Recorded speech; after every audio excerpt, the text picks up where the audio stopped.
It is the night of the 26th of March, 1945, and on a dark road at the far eastern edge of the American front line, a small column of tanks and half-tracks is idling, with its engines running. Roughly 300 men are waiting in the cold, packed into the vehicles or standing beside them, checking weapons, saying very little. They are good soldiers, most of them, men of one of the finest armored divisions in the United States Army. And they have spent months driving the German enemy backward across France and into Germany itself. In every one of those months, the direction of the fight has been the same. Forward, toward home, toward the end. Tonight they are going to do the opposite. In a few minutes, these 300 men are going to point their vehicles not toward their own lines, not toward safety, but straight into the darkness on the German side. And they are going to drive as fast and as hard as they can away from every friend they have in the world, some 50 miles deep into enemy-held territory, through towns full of German troops, past bridges the enemy could blow at any moment, toward a single objective almost no one in the column can even properly name. Most of them do not know why they are being sent. They have been told there is a prison camp out there, full of American officers, and that they are going to go get them. What they have not been told, what almost no one has been told, is the real reason this raid exists at all. The personal reason, the secret at the center of it, that ties this doomed little column directly to the most famous general in the American Army. Within 48 hours, nearly every man in that column will be dead, wounded, or a prisoner. The tanks will be burning wrecks. The prison camp will be reached, and its gates will be opened, and it will not matter, because there will be no way to bring anyone home. And when it is all over and the scale of the disaster becomes clear, the general who ordered it will face a storm of accusation that he threw away a task force and the lives of his own men for a private reason he had no right to act on. He will deny it. He will offer explanations that do not quite line up. And for the rest of his life, which, as it happens, will not be a long one, George Patton will defend this raid, this failure, this waste, as a thing worth doing. If you are new here, stick around, because this is one of the most revealing stories in the whole war. The day the greatest offensive commander America produced let his heart make a decision that his head, on any other day, would never have allowed. But before we send that column into the dark, you have to understand where the war stood in the spring of 1945, why an American prison camp deep inside Germany suddenly mattered so much, and who exactly was inside it. Because the answer to that last question is the answer to everything. By late March of 1945, the war in Europe was clearly almost over, and everyone on both sides knew it. Patton's 3rd United States Army had just done one of the most spectacular things any army did in the entire war. It had crossed the Rhine River,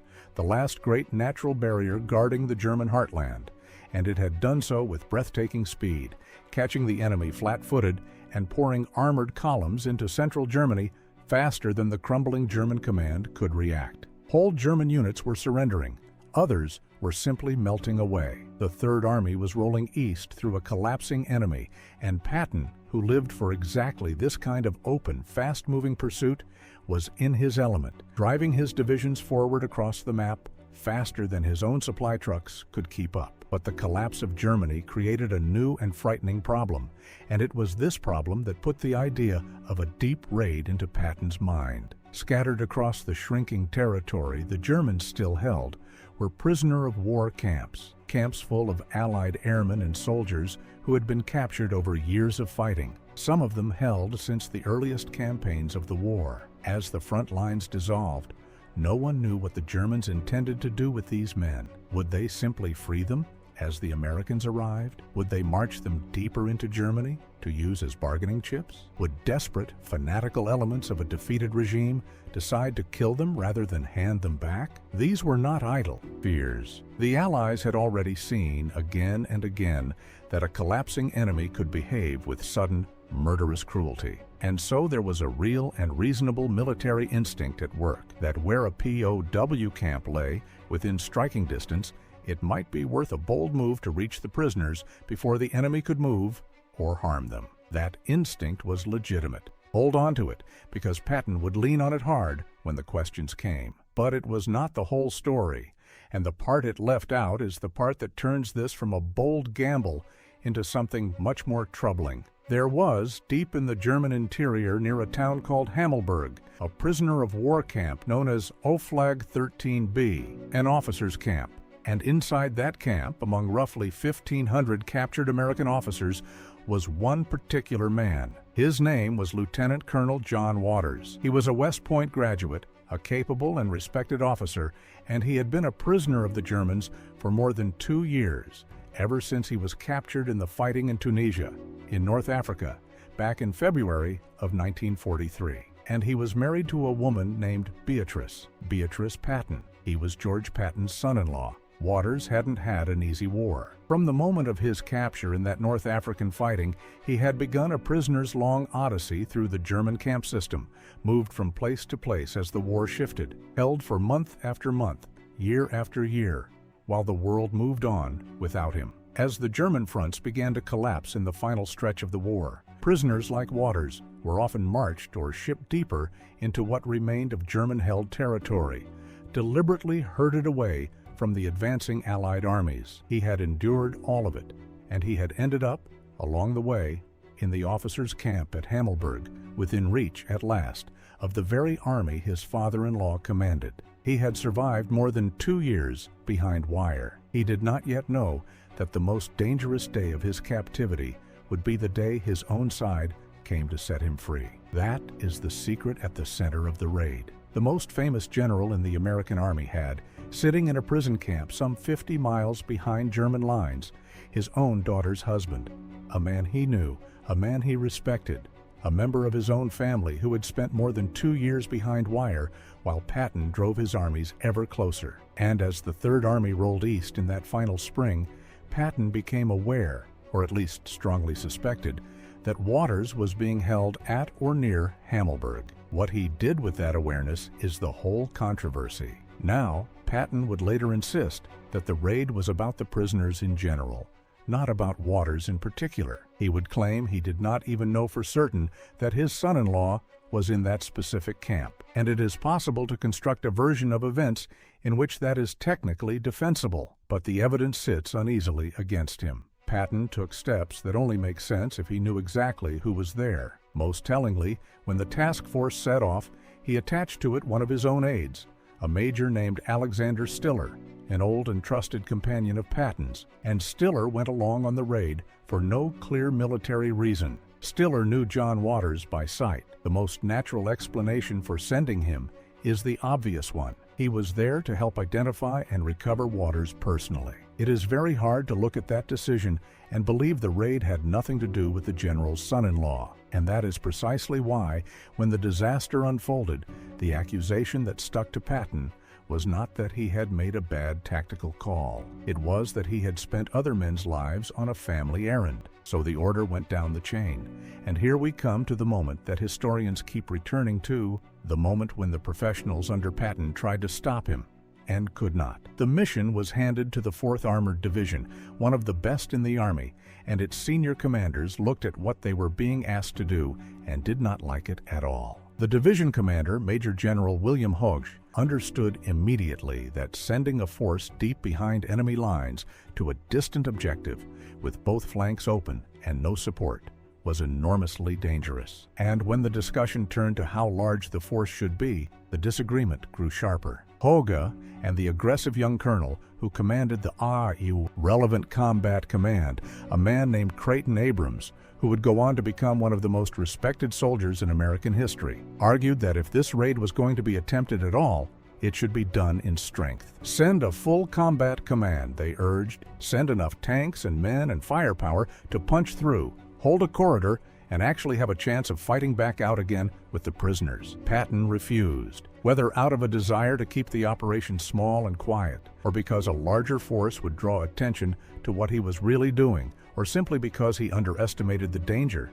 He insisted the raid be carried out by a small, fast task force. It is worth sitting with that objection for a moment because of who was making it. Captain Abraham was not a timid officer. He was one of the most aggressive armored commanders in the entire American Army, a man whose skill in a tank fight was already legendary within the 4th Armored Division. and whose name, years later, would be given to the main battle tank of the United States Army. When a soldier like Abrams looks at a plan and says it needs to be done in far greater strength, or not at all, that is not the caution of a nervous man. That is the professional judgment of one of the best combat leaders of the war. He and Hoge both understood a basic truth of armored warfare that Patton, in this instance, was choosing to ignore, that a force driving deep into enemy territory with open flanks and no line of support is desperately vulnerable, and that the only things that can keep it alive are speed, surprise, and enough combat power to smash through whatever tries to stop it. A 300-man task force had speed and, briefly, surprise. It did not have the power, and the men who said so out loud were exactly the men whose whole careers had been spent learning how these operations lived and died. Patton overruled them anyway. The compromise that emerged was a force of only about 300 men, a company-sized team of tanks, armored infantry, and support vehicles, roughly 16 tanks in all, a mix of medium Shermans and lighter machines, along with half-tracks and other vehicles, perhaps 50-odd in total. It was a fraction of what the men on the ground believed was needed. Hoge reportedly protested the size to the last. He was overruled. Command of the raid fell to a young officer named Captain Abraham Baum, and the operation would forever carry his name, Task Force Baum. Baum was a tough, capable combat leader from the Bronx, a former blouse maker turned armored infantry officer, and by every account, he was exactly the right kind of man for a desperate job, brave, quick, and unwilling to quit. He was handed an impossible mission with too few men and told to go do it. He did not flinch. There is a detail about how the mission was handed to him that tells you everything about the strange, lopsided nature of the whole affair. Baum was a junior officer being sent on one of the deepest and most dangerous raids of the war, and yet the full reasoning behind it, the personal thread, the son-in-law in the camp, was not something laid out plainly for the man being asked to risk his life and his soldiers on it. He was given an objective and pointed at the map. When Major Stiller, the general's aide, attached himself to the column, Baum had no clear reason to understand why a staff officer from Patton's own circle would want to ride along on a suicide run. Only later would the significance of that become obvious. So Baum did what good combat officers do when handed an impossible order by a commander they trust. He stopped asking why and started figuring out how. He studied what little he had, organized his small force, and prepared to drive it into the dark on faith. That faith would be spent in the end on a mission whose true purpose he had never been fully told. And on that night of the 26th of March, 1945, he gathered his 300 men and their tanks at the edge of the American line, and he led them into the dark. The breakout itself was violent. To even get started, Task Force Baum had to punch through the German positions facing the American front, and it did so behind a supporting attack that briefly opened a hole in the enemy line. The column shot through the gap and out the other side, and suddenly it was alone, a small island of American armor rolling east through a countryside that belonged entirely to the enemy. From that moment, every mile they drove took them further from any hope of quick rescue, and they drove hard. Through the night and into the following day, Task Force Baum pushed deeper into Germany, and it was fighting almost the whole way. This was not empty territory. The column ran into German troops, German vehicles, German strongpoints, and every contact meant a firefight, and every firefight meant the risk of losing men and machines they could not replace. They shot their way through towns. They were fired on from woods and buildings. German aircraft found them from above and strafed the column. They took losses, tanks knocked out, half-tracks destroyed, men killed and wounded, and they could not stop to properly care for the badly hurt or recover the wrecks, because to stop was to die, and the only way forward was forward. Every hour made their situation stranger and more precarious. They were an American column driving east while the whole tide of the war ran west, and the deeper they went, the more the ordinary machinery of the German rear closed around them. They passed columns of German troops moving the other way. They rolled through villages where startled defenders opened fire before they even understood what they were seeing. At one point, the column had to force its way across a river, the kind of choke point where a single well-placed enemy gun could have ended the whole raid, and they got across and kept rolling. Fuel became a constant worry. Armored vehicles drink enormous amounts of it, and there were no friendly supply trucks out here, only whatever the task force carried and whatever it could scavenge along the way. Baum improvised endlessly, changing his route to dodge strength he could not fight through, pulling straight ahead where he had to, keeping the column together by sheer force of will as it bled vehicles and men. And behind them, with every mile, the German command was piecing together what was happening, that an American armored raiding force was loose deep in the rear, driving towards some objective they had not yet identified, and it began pulling together the units that would be waiting when the raiders tried to come back. Captain Baum kept them moving through it all, improvising his route, bulling through resistance, driving his shrinking force ever closer to the objective, while the whole eastern German countryside began to wake up to the fact that an American raiding column was loose in its rear. By the time they neared Hammelburg on the 27th of March, the task force had already been badly chewed up, and it was about to run into the thing that no amount of courage could fix. The mission had been based on a mistaken picture of what they would find. They had been sent to liberate a camp of American officers, and there were American officers there, around 1,500 of them. But Oflag XIII-B was far larger and more crowded than the planners had understood. In addition to the American compound, the camp held an enormous number of other Allied prisoners, including thousands of Serbian and Yugoslav officers who had been held there for years. The total prisoner population ran into the thousands, and Task Force Baum was a force of 300 men whose vehicles, even empty, could barely have carried a few hundred passengers. The arithmetic was hopeless before a shot was fired. Even in the best imaginable case, the camp taken cleanly, no German interference, every truck and tank deck loaded to overflowing, there was no way this tiny force could carry away even a fraction of the men it was liberating. The rescue was mathematically impossible, and no one had done the mathematics. The assault on the camp brought the chaos to a head. As the task force approached and began engaging the German guards, the American prisoners inside realized with disbelief and joy that their own army had somehow reached them. But in the confusion, there was also terrible danger, because the freed men and the raiders and the remaining Germans were all mixed together in a swirl of fire and shouting. And it was in this moment that the personal heart of the whole affair took its cruelest turn. A small group of the senior American prisoners, hoping to prevent a bloodbath and to make contact with the raiders, went out from the camp under a white flag of truce, together with a German officer, to identify themselves and arrange the surrender of the camp. Among them was Lieutenant Colonel John Waters, Patton's son-in-law, the man the whole raid may well have been built around, and a German guard in the confusion, not honoring or not understanding the flag, opened fire on the group. Waters was shot through the lower body and gravely wounded. He collapsed. He very nearly died on the spot. Think about the awful symmetry of that. If the raid was indeed launched in significant part to save this one man, then the raid's arrival was the very thing that got him shot.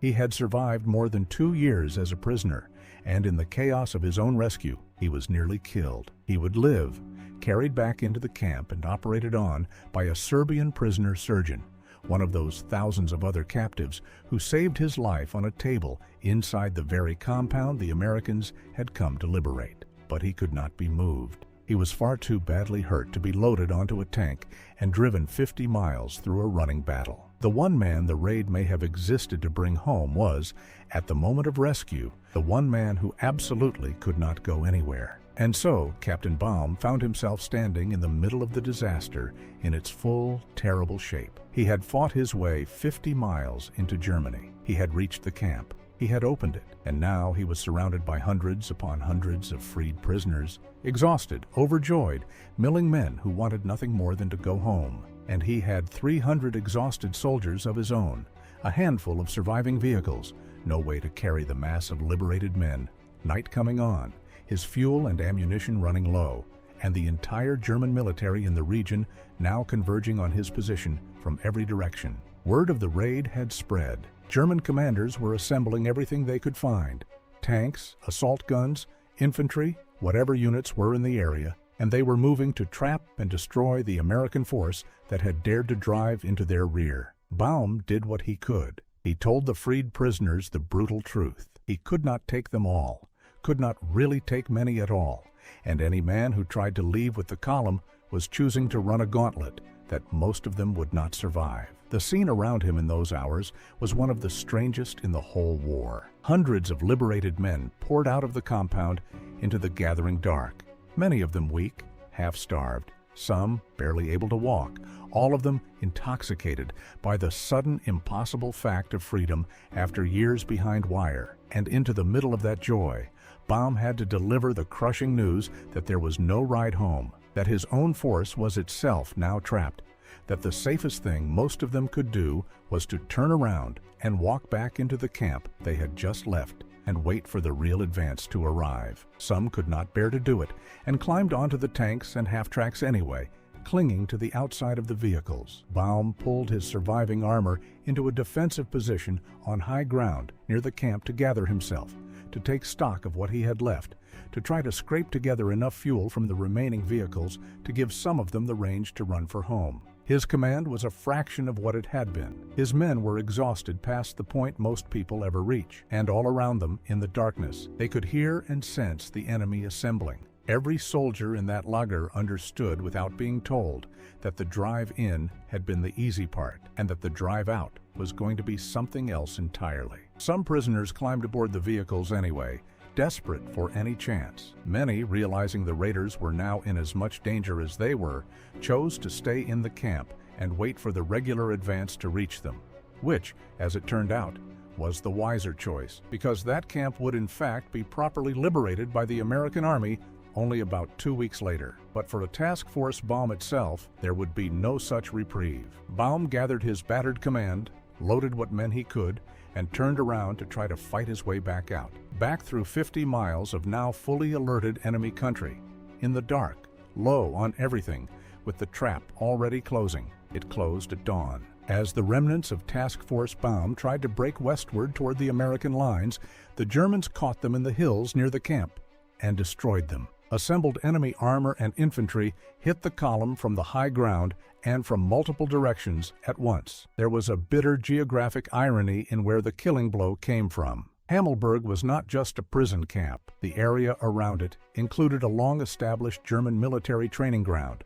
the kind of place where the Army schooled its crews and kept vehicles and guns and instructors. That meant the region held exactly the ingredients needed to assemble a scratch force fast. Assault guns, tanks, trained soldiers, officers who knew the ground intimately. As Baum's exhausted column tried to slip back out at first light, that assembled strength was waiting on the high ground along his route, in the woods and on the ridgelines, dug in and ready. The Americans were low on fuel, low on ammunition, burdened with wounded and with clinging former prisoners, strung out on narrow roads in unfamiliar country. It was the worst possible situation an armored force can be in, and the enemy caught them in it. The German guns opened up from above, and the surviving tanks and half-tracks began to die one by one, pillars of black smoke rising over the German hills as the last of Task Force Baum came apart. Men bailed out of burning vehicles and scattered into the trees on foot,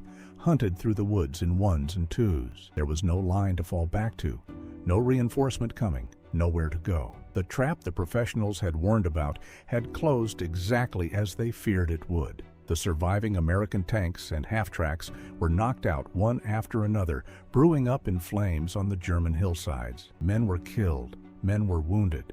Men scattered on foot into the woods, trying to escape on their own. Captain Baum himself, already wounded earlier in the raid, was hit again and captured. And in a matter of hours, the task force that had punched so boldly into Germany simply ceased to exist as a fighting unit. The fates of the men caught up in that final ambush make the failure feel even heavier. Baum, wounded and taken prisoner, was carried into the very camp he had come to liberate, Oflag XIII-B, and there, in a grim final irony, the captain of the rescue force became a prisoner alongside the men he had failed to bring home, and alongside John Waters, still recovering from his own wound. Both of them, along with the recaptured prisoners and the surviving raiders, would have to wait where they were until the regular American advance finally rolled up to Hammelburg about 2 weeks later and freed the camp for real, cleanly, without a shot fired in anger by anyone who then had to try to escape. The Great Raid had accomplished in the cruelest possible way nothing that the ordinary forward march of the Army would not have accomplished on its own a fortnight later, except the destruction of Task Force Baum. Of the roughly 300 men who had set out, only a tiny handful ever fought their way back to American lines under their own power, ragged and exhausted, to tell what had happened. The rest were scattered across the German hills as dead men, wounded men, and prisoners. Of the roughly 300 men who had set out, only a tiny handful ever made it back to American lines. Nearly all of the rest were killed or captured. Every vehicle was lost, and nearly all of the prisoners who had climbed aboard to escape were recaptured and marched back into captivity. The very fate the raid had been meant to spare them. Task Force Baum had achieved its objective, reached its camp, opened its gates, and accomplished, in the end, essentially nothing except its own annihilation. When the news of the catastrophe filtered back and when the details began to emerge, the tiny size of the force, the impossible objective, the son-in-law in the camp, the aide sent along to find him, the questions came fast and hard, and they cut straight at Patton. Had the commander of the Third Army sent 300 of his own men on a suicidal errand deep into enemy territory, against the objections of his own division commanders, in significant part to rescue a member of his own family? Had he wasted a task force and the lives inside it on something personal? It was one of the most serious charges that could be laid against a general, that he had spent his soldiers not for the mission, but for himself. Patton's response was a mixture of denial, downplaying, and eventually defiance. In the immediate aftermath, he tried to keep the affair quiet to minimize its visibility. When pressed, he insisted that the raid had been a legitimate attempt to free American prisoners in danger from a collapsing enemy, the real and defensible instinct we talked about earlier. And he maintained that he had not known for certain that Waters was in that particular camp. He compared the raid to other bold strokes of the war and argued that daring sometimes required accepting the risk of failure. But the explanation sat awkwardly against the facts. The presence of Major Stiller on the raid in particular was very difficult to explain in any way that did not point back to Waters and the sheer recklessness of the operation. The refusal to send it in strength, the impossible mismatch between a 300-man force and a camp of thousands, did not look like the calculation of the cold professional Patton who had crossed the Rhine. It looked like the decision of a man whose judgment had, for once, been overridden by his heart. Eisenhower, who by now understood his difficult friend better than anyone, was not pleased. The war was days from being won. There was no strategic need for a gamble like this, and the loss of a task force in a raid tangled up with the commander's personal life was exactly the kind of thing the Allied High Command did not want in the final weeks of the war. The affair damaged Patton's standing at a moment when he had, once again, been on the edge of the greatest triumphs of his career, and it left a permanent question mark next to his name, a rare, undeniable stain of poor judgment on the record of a man whose military instincts were otherwise close to unmatched. And yet, this is the part that makes the story linger. Patton never really recanted. For the rest of his life, he defended the Hammelburg raid. That life, as it happened, would end within the year. George Patton would be gone by December of that same year, dead of injuries from a car accident in defeated Germany, having survived the entire war only to be killed on a quiet road after the fighting stopped. But in the time he had, he held to his position.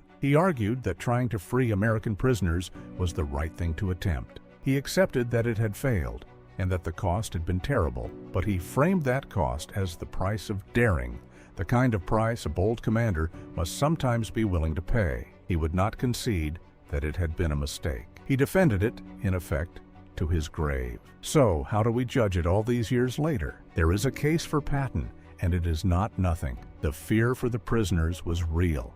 Collapsing enemies did sometimes murder their captives. Bold raids to free trapped men were a legitimate part of war, and other more successful ones were rightly celebrated. If Task Force Baum had punched through, reached the camp and fought its way back out with even a portion of the prisoners. We might today remember Hammelburg as one of the great daring rescues of the war, and Patton as the general with the nerve to order it. Boldness that succeeds is called brilliance. Boldness that fails is called recklessness, and the line between them can be as thin as luck, but the case against him is heavier, and honesty requires facing it. He sent the force too small over the direct objections of the professionals who would have to carry it out. He aimed it at an objective whose true scale no one had bothered to establish, making the rescue impossible before it began. And he did it with a personal stake in the outcome that he could not fully acknowledge and probably should not have been allowed to act on at all, because a commander with family in the objective is precisely the commander who cannot be trusted to weigh the risk clearly. The great and terrible truth of the Hammelburg raid is that the same George Patton, who could read a battlefield better than almost any man alive, was, in this one instance, unable to read himself. The general who prized cold judgment above sentiment let sentiment make one of the most consequential decisions of his career, and 300 men paid for it. There is something almost unbearably human in that, and it is why the story refuses to become simple. We want our great commanders to be either heroes or villains, either wise or reckless. Patton at Hammelburg was neither and both. He did a reckless, indefensible thing for a reason most of us, in our hearts, understand completely. The desire to reach across enemy lines and pull a member of your own family out of danger. It is the most understandable impulse in the world. It is also exactly the kind of impulse a general is supposed to be strong enough to set aside. And this time, he was not. The very warmth that made men love him, the very refusal to abandon his own, was the thing that, this once, betrayed his judgment and cost the lives of soldiers who trusted him. His greatest human quality and his greatest professional failure were, once again, the same thing wearing two different faces. And perhaps that is the deepest lesson buried in the wreckage of Task Force Baum. We spend a great deal of effort teaching soldiers to be brave, to be aggressive, to refuse to leave a comrade behind. Those are virtues, and Patton embodied them as completely as any commander who ever lived. But command asks for one more thing on top of all that courage: the discipline to know when those very virtues are pulling you toward disaster, and the strength to override your own best instincts when the situation demands it. That is the hardest form of self-control there is, because it means fighting not your fear, but your finest impulses. At Hammelburg, the one place it mattered most, the man who had mastered every other kind of battlefield judgment could not master that one. He could not leave his own behind, even when leaving him behind for 2 more weeks was the right and obvious answer. And so he reached across the enemy's lines with 300 lives in his hand, and he did not bring them back. Sometimes the hardest thing to forgive in a great man is not his coldness, it is his heart. Now I want to put the question to you, because this is one of those stories where honest people land on opposite sides. Was the Hammelburg raid a defensible act of daring that simply failed, the kind of bold gamble war sometimes demands? Or was it an inexcusable waste of men's lives that Patton ordered for a personal reason he had no right to act on? Tell me in the comments where you come down, and tell me why, because I read them, and this one genuinely deserves the debate. If this gave you a fuller, more honest picture of Patton than the legend usually allows, do me the favor of hitting the like button. It truly helps push these stories to more people who want the history told straight, flaws and all. And if you are not yet subscribed, you will want to be here for the next one, because we are leaving the generals behind and going down to a single soldier. One young American who, when his position was overrun and his men were pinned down, climbed onto a burning tank destroyer alone and held off an entire German company by himself. It is one of the most astonishing individual stands of the entire war, and it earned him the highest honor his country could give. Subscribe so you do not miss it. Thanks for watching.